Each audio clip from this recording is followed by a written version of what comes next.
Our job in this video is to calculate the acceleration of an elevator. In order to calculate the acceleration, we will need to use the weight of an object using a scale that will weigh continuously.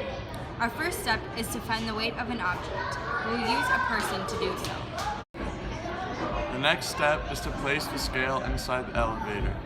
The object will remain on the elevator as it accelerates up. We will then collect the data and analyze the difference between the weight of the object at rest and the weight of the object as the elevator is accelerating upwards. The third step is to keep the scale inside the elevator. This time we will calculate the mass of the object as the elevator is accelerating down. We will then collect and analyze the data to determine the differences it weighs at rest as the elevator is accelerating downwards. Our final step will then be to use the differences in weights to calculate the acceleration of the elevator. Our theory for this project is that when the elevator is going down, the mass of the individual being weighed increases, whereas when the elevator is going up, the mass of the individual being weighed decreases. Our hypothesis is, if we weigh a person on an elevator accelerating upwards, then the weight of the person will decrease.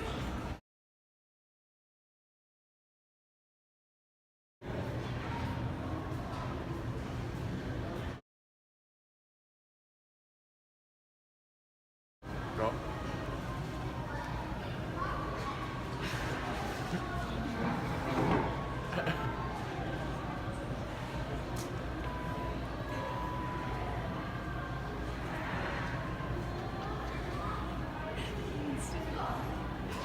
Still go.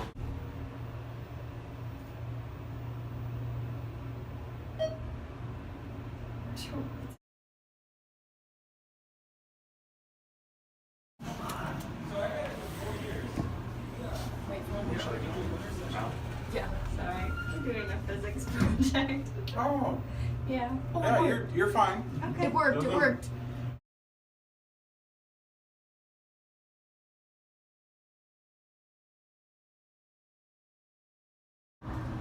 To find the acceleration of an elevator moving downwards, we must use the equation N, which is normal force, equals mass times gravity, minus acceleration, divided by mass times gravity. We can substitute out normal force, in which was calculated by dividing the weight at rest, 187.4, divided by the weight at the peak of acceleration downwards, 194.0. which was calculated to be 0.966 newtons. Next, we multiply both sides by mass times gravity.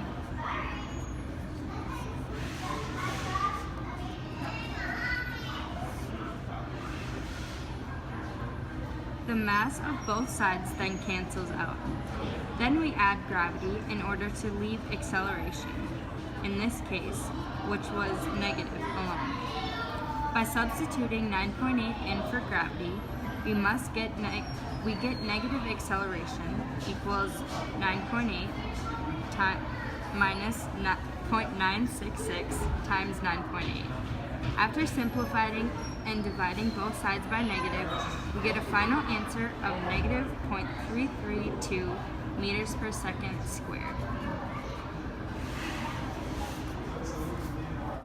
To find the acceleration of an elevator moving upwards, we must use the same equation, N, which is normal force, equals mass times gravity, minus acceleration, divided by mass times gravity.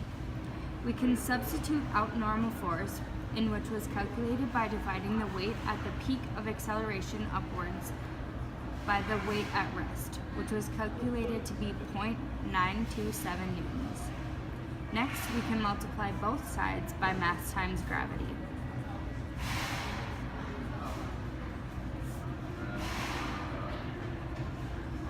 The mass of both sides then cancels out.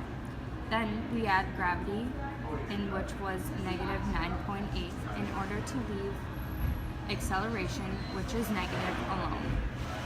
By substituting negative 9.8 in for gravity, we get a negative acceleration equals negative 9.8 minus 0.927 times negative 9.8. After simplifying and dividing both sides by negative, we get a final answer of 0.7154 meters per second squared.